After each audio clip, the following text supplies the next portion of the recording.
Hey there, it's Steve from Serious Keto, and this is the Not So Serious Keto video podcast. You know, this is number 52.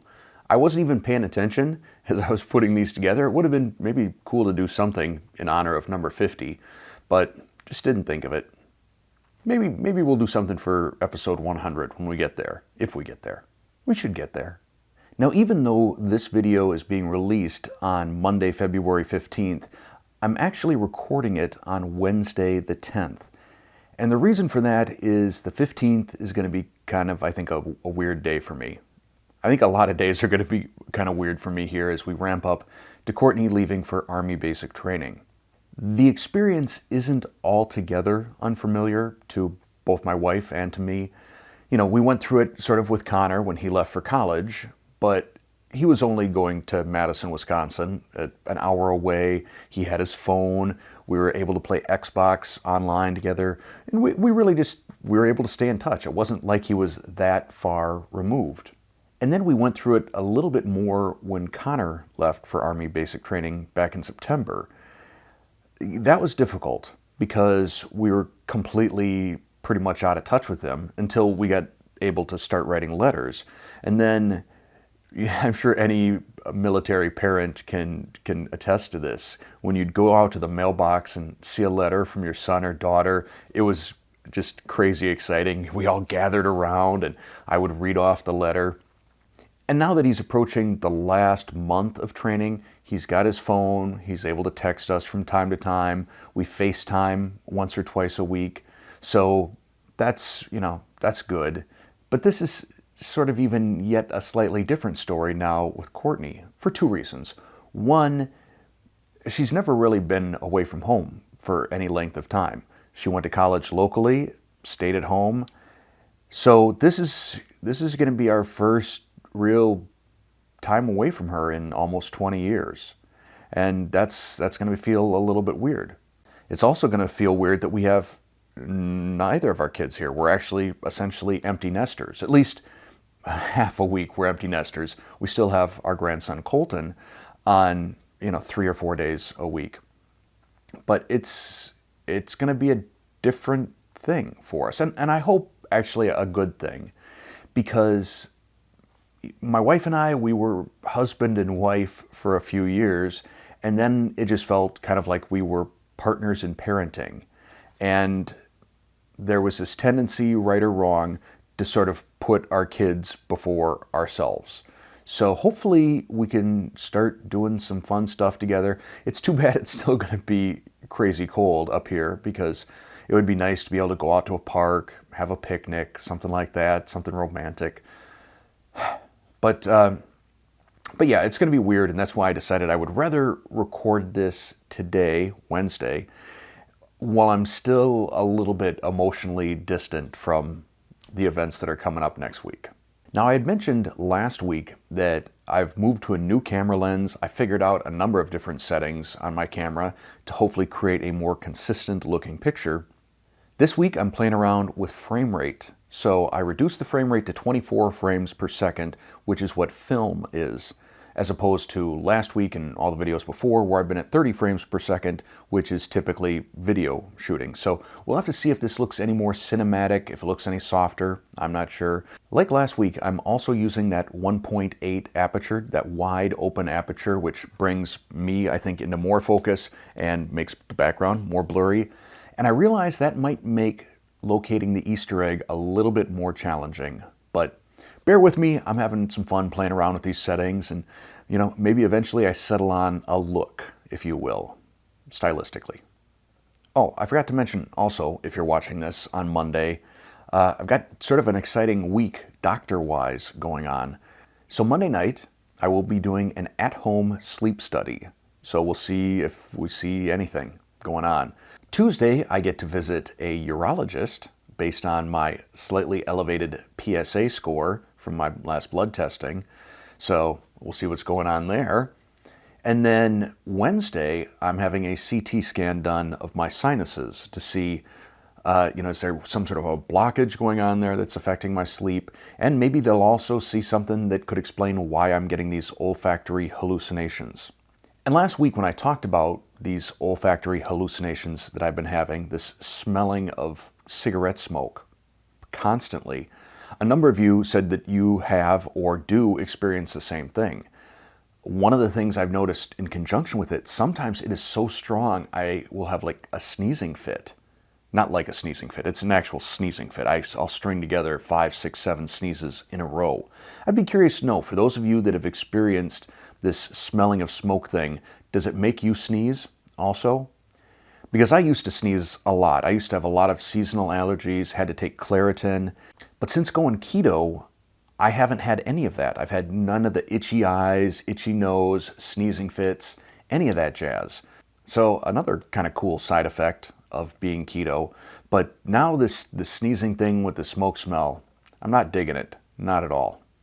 Of course, I will keep you updated on all of these things. And who knows, maybe there's something you can learn from me and my results that might help you.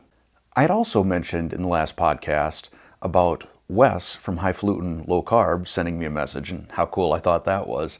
But I also got another message last week that I don't even know what to say. It's pretty cool. It was from Deb, who is Jess's mother from Keto Rewind, sent me a message. It was a really sweet message. Deb told me how much she enjoys my recipes and that Jess enjoys them too. And I responded that I think the world of Jess.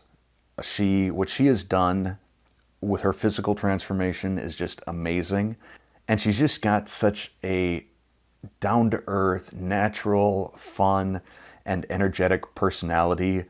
It's hard not to love Jess. So who knows, maybe at some point Deb can be the bridge between Serious Keto and Keto Rewind, and we can do a Serious Keto Rewind video together at some point. We'll see. It would be fun, I think. And the final topic that I want to loop back on from last week is the whole judgmental thing. You know, I confessed that it's hard sometimes when you're out shopping and you look at someone else's grocery cart to not be a little bit judgmental. And a lot of you replied that you feel the same way. And as I closed that segment last week, one of the things that I mentioned is whenever I start to get judgmental, I need to realize I used to eat that way too. In fact, I probably ate worse than that. So to give you an example of one of the many ways I used to mistreat my body, I used to go to Taco Bell quite a bit. And when I'd hit it hard, which wasn't hard to do back then because you could get a lawn and leaf bag full of tacos for like $4. They were so cheap. I would routinely hit Taco Bell for lunch, and then on Friday nights, this was my big night, I would get the Taco Bell family pack. So you got a combination, you could get 10 tacos, soft tacos, or bean burritos, or any combination, as long as it added up to 10. You got a family size side of Mexican rice, a family size side of refried beans, a nachos Bel Grande, and I don't remember if you got the little cinnamon sticks or anything like that, but I would consume all of that myself in one sitting. And I would wash it down with some cheap beer. I believe it was, I don't remember if it was Pabst Genuine Draft or Old Style Genuine Draft. It was not a top shelf beer. So whenever I think about judging somebody and how they eat, I need to step back and just remember how I used to eat and how I used to mistreat myself.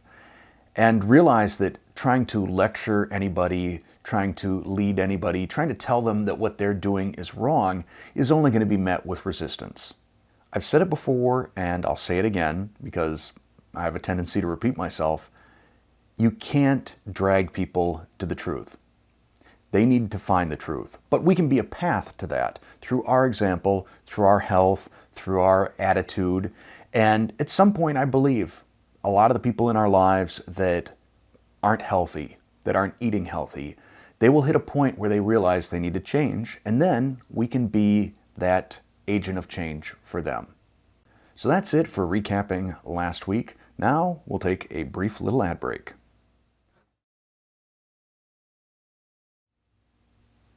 Ever since I was at about 10,000 subscribers, I started getting messages from people, initially just occasionally, but messages or emails asking, how do you start up a YouTube channel? How did you make it to 10,000? And generally what I do is I point them to a couple of different content creators and say, these people know far more than I can ever teach you. They're a good starting point. But since I hit 100,000, it seems like these have sort of ramped up, or people telling me specifically, you've inspired me, I'm going to start my own YouTube channel. So I thought what I would do over the course of the next few podcasts is just share some sort of behind the scenes information on having a YouTube channel, having a website, especially a recipe website, and just any sort of insider information that I might be able to share with you. The first thing that I would share is expect this to be a lot more time consuming than you think it will be. Time consuming, mind consuming, heart consuming. It becomes you.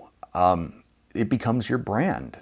I would also say, if you're going to do it, if you're going to start a vlog or blog or website or YouTube channel, do it for the right reasons. Do it because it's a passion that you have. Don't do it because you think you're going to make money, because the money comes slowly, and I'm not to a point yet where I'm making anywhere near what I made when I worked at GE. But I didn't start Serious Keto because I thought that it was going to be a career for me. Maybe in the back of my mind, I hoped that it would be, and I still do. I'm still working at that. But I started it because I had a passion for keto, and I wanted to share it, and I felt that there was a little bit of a gap in some of the keto videos that were out there that maybe I could fill. Namely, having fun cooking. It seemed to me at the time when I started Serious Keto that so many of the keto recipes out there either just weren't all that good, or they had a lot of the healthy substitutions, like lettuce instead of a burger bun. And my hope was that I could start creating fun and interesting recipes for people that like to cook and still want to be keto. And that was my thing. And I kind of ran with it. So start with a passion. Understand that early on, you're not going to be seen by a whole lot of people. And that's actually good, because that allows you to make mistakes and be seen by basically family and friends and a few random people. So you'll make mistakes in terms of editing and filming and audio and lighting and all kinds of things. And early on in your YouTube channel is just the perfect time for that, because you will stumble, you will fall, and you don't have to worry about a bunch of people witnessing it until some point in the future when they start digging through your back catalog of videos. But then they can also see how far you've come. Now, I don't want to make this all about behind the scenes YouTube, so what I'll do is I'll share little tidbits about YouTube and starting up a YouTube channel, whether that's a keto channel or something else. But I also want to talk about things that we get to experience on a day-to-day basis in the keto world on the internet that you might not be aware of. And one of those things is recipe websites. This was another place I kind of saw a gap that I wanted to fill, because so many recipe websites, keto or otherwise, they just kill me. I get out there and it's pop-ups, a video pop-up, sign up for my newsletter pop-up, and then 16 screens I gotta scroll through to get to a recipe, where if they're talking about a chaffle, it's, my first memory of a chaffle was, whatever. And I realize why they do that, and I'll explain why they do that. They do that for search engine optimization. If you use the word chaffle 40 times before you get to your chaffle recipe, then Google is going to see that, and it's going to say, whoa, this is a chaffle site, this is a chaffle web page. I'm going to boost this way up to the top of the ratings. And that was something I just didn't want to do. I wasn't going to do on my website the things that annoy me on other websites. So you'll notice there's no pop-ups, no long description before I get to the recipe. I do my best to try and get the recipes to print out on one page, 2 at the most. Oh, and if you are trying to print, I only know from a web browser on this, but click the button on the little picture that's next to the Pinterest button.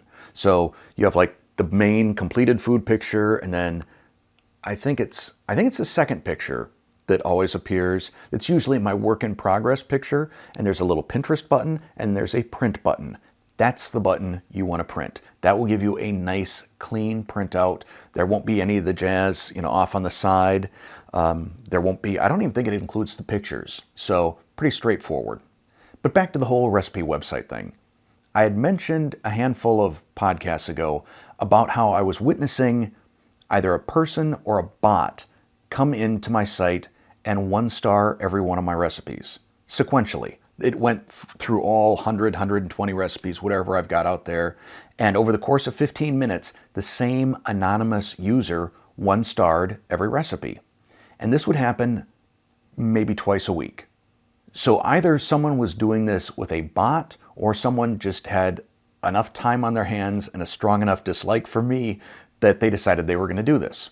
So I went in and I cleared out any anonymous 1-star or 2-star ratings. Those are probably the people that specifically are trying to lower my rating. So those are the only ones I got rid of. And I'm telling you this because it leads into the power that a website admin has to manipulate things. So for example, I could go in and create as many 5-star ratings as I wanted. And then when you get out onto Google and you see my recipe and like the little thumbnail and you see that it's rated 4.9 with 2,000 ratings, you're going to think, wow, this must be an incredible recipe. Furthermore, an admin can change the star ratings that any user left. I can also change the comments too. So someone could say, this totally tastes like dog poop. And I could change it to, this totally tastes like the most amazing thing I've ever had. 5 stars. Now, I would never do that because to me that's just a complete and utter lack of integrity. But that's not to say that other people might not do that, especially when their website is their big source of ad revenue. And you can tell that because when you go out to these sites that have the 16 pages that you need to scroll through to get to the recipe, it's just Google ad after Google ad after Google ad. And money can be a tempting thing to people. So I'm not accusing any particular website of doing this, but I want all of you to be aware that it's entirely possible for someone to game the ratings on their recipe and to boost their website up to the top of Google's search engine. And you're going to go out there and you're going to try it and you're going to say, wow, I can't believe this is a 4.8. It was not that good. And then maybe you leave a comment, 1 star. This didn't work at all for me. And then that site admin could go back, change it to 5 stars and change your text to, it totally worked out. Anyhow, I'm not telling you this because I'm accusing any particular recipe website, keto or otherwise, of doing this, but I think it's important for all of us to be aware that it's possible that they can do this. And as a result, a small amount of skepticism never hurts when you're looking at a recipe site. But if there are particular topics that you would like to see me cover in these podcasts as it relates to either YouTube or websites or any of the whole production of something like this, let me know and I'll include it in one of the future podcasts. I am in sort of a weird place clothing-wise. I've mentioned numerous times that I get most of my shirts, these sort of t-shirts with the pop culture references or just any sort of goofiness. Most of those I get from $6shirts.com. I am not an affiliate marketing partner of theirs, but if you ever place an order from them and there's some sort of a comment box, something that says, where did you hear about us? It'd be cool if you'd mention Serious Keto. Maybe eventually they'll come calling. But it was a great way to replace my wardrobe when I lost 70 plus pounds. Because everything I had at the time, my t-shirts that I had at the time, they were extra large and I was stretching them out, both in the belly and in the moobs area. In fact, lots of times if I were wearing a polo, for example, I would bring my knees up under the shirt. So imagine these are my knees because I'm not going to do it at the table here.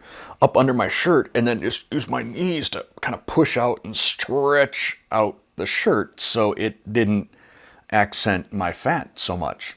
But I got rid of all those clothes, donated them to charity, and started buying some new t-shirts at $6 shirts. And I moved from stretching out an extra large to now wearing larges that are just I mean, I feel like I've got too much space in here. But wearing a medium, it's a little bit too contour hugging for me.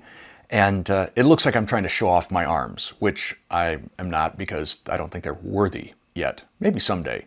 I don't think I'm ever going to have arms like Thomas DeLauer, but that'd be kind of cool, just really stretching out the arms on any shirt that I wear. Probably not going to happen though. And the reason I bring that up is I've just noticed in some of the videos that I've shot recently, I really noticed it when I was doing my membership live stream a couple days ago. It looks sort of baggy and it almost makes me look fat. Maybe I need to start tucking in my shirt so that it tapers downward like it should instead of hanging off me and making me look fat. And speaking of fat, here is this week's Fat Steve picture running up to my 53rd birthday. Right here, there's Courtney and me. We're making, it looks like some cocktail de camarón, which I love. And actually, that would be fairly keto, I think. But I'm gonna have to think through this because that is, it's an easy recipe. And it's one of those things that looks a lot fancier than it actually is. And it tastes great. And, you know, you can fill it up with some avocados. I'm gonna work on that. Don't know when, but I'm gonna work on that. And finally, we have last week's Easter egg. Everybody saw it. It was Mario. You may wonder why he's got his hands up like that. Is he like meditating? Is he checking to see if it's raining outside? No, it's actually for holding a Wiimote, or I find that it works really well for the Amazon Fire Stick remote. Fits right in there. I just edited out almost a minute of footage of me just sitting here in silence trying to think of anything clever that I could say that might end this podcast and maybe tie it into Mario or something. I just couldn't do it. So I guess what I'll just say, as always, is thanks for watching or listening.